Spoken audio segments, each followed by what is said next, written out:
Hi అండి. అప్పుడప్పుడు వేడి వేడిగా ఏవైనా తినాలనిపిస్తుంది కదా! సో, అలాంటప్పుడు ఈ పెసర పునుకులు చేసుకుంటే చాలా బావుంటాయండి. రెగ్యులర్‌గా చేసుకునే వరిపిండి, శనగపిండితో కాకుండా ఇవి పెసరపప్పుతో ఒకసారి ట్రై చేసి చూడండి. చాలా బావుంటాయి. మెత్తగా కూడా ఉంటాయన్నమాట. నేను చట్నీ రెసిపీతో కూడా చూపిస్తున్నాను. ఒకసారి మీ ఇంట్లో ట్రై చేయండి. Like, share and subscribe to my channel. So, ముందుగా మన ఇంట్లో ఒక కప్పు పెసరపప్పుని, 2 స్పూన్స్ వరకు మినపప్పుని 3 గంటల పాటు నానబెట్టుకోవాలి. సో, ఇవి నానిపోయిన తర్వాత మిక్సీ జార్‌లోని వాటి రెండిటిని ఒకేసారి రుబ్బుకోవాలండి. నీరనేది లేకుండా చూసుకుంటూ మిక్సీ జార్‌లో వేసుకొని రుబ్బుకోండి. నీళ్లు వేస్తే పలచగా అయిపోతుంది. సో, పలచగా అవ్వకుండా రుబ్బుకోవాలి. సో, రుబ్బుకున్నప్పుడే ఒక పచ్చిమిర్చి, కొంచెం అల్లం ముక్కలు వేసి రుబ్బుకోవాలి.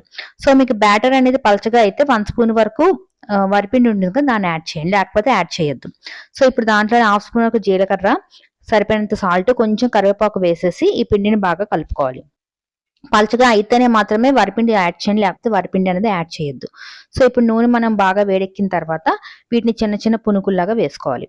ఈ మీరు పునుకులు వేసినప్పుడు మాత్రం మీడియం ఫ్లేమ్‌లోనే వేయించుకోండి. హై ఫ్లేమ్‌లో పెట్టొద్దు. హై ఫ్లేమ్‌లో పెడితే మనకి పైన గోల్డెన్ బ్రౌన్ కలర్ వచ్చి లోపల ముద్ద అనేది పచ్చి పచ్చిగా ఉండిపోతుంది. సో, అందుకు మీడియం ఫ్లేమ్‌లో వేయించుకోండి. సో, ఈ విధంగా పునుకులన్నీ రెడీ అయిపోతాయి. సో, ఇప్పుడు చట్నీకి ఏంటంటే ఒక పాన్ తీసుకొని 1 కప్పు వరకు శనగ పలుకులు వేసుకోవాలండి. 2 ఎండుమిర్చి వేసుకోవాలి. సో, ఇప్పుడు వీటిని దగ్గరుండి బాగా వేయించుకొని మాడిపోయినట్టు వేస్తే చట్నీ ఫ్లేవర్ బాగోదు. సో, ఇప్పుడు వీటన్నిటిని మిక్సీ జార్‌లో తీసుకొని కొంచెం చింతపండు ఫ్లేవర్‌కి చాలా తక్కువ వేయండి. సరిపోయినంత సాల్ట్ వేసేసి మనం వాటర్ యాడ్ చేసుకుంటూ చట్నీ రెడీ చేసుకుంటే సరిపోతుంది. ఇప్పుడు చట్నీ రెడీ అయిపోయింది కదా! దీనికి మనం పోపు పెట్టుకోవాలి. పోపు రెగ్యులర్‌గా పెట్టుకునేది హాఫ్ స్పూన్ వరకు శనగపప్పు, మినపప్పు, ఆవాలు, కొంచెం ఇంగువ, కరివేపాకు వేసేసి ఆ పోపు పెట్టేసుకుంటే మనకు చట్నీ రెడీ అయిపోతుంది. సో, ఇప్పుడు ఈ పెసర పునుకుల్ని వేడి వేడిగా ఈ చట్నీతో సర్వ్ చేస్తే చాలా బావుంటాయి.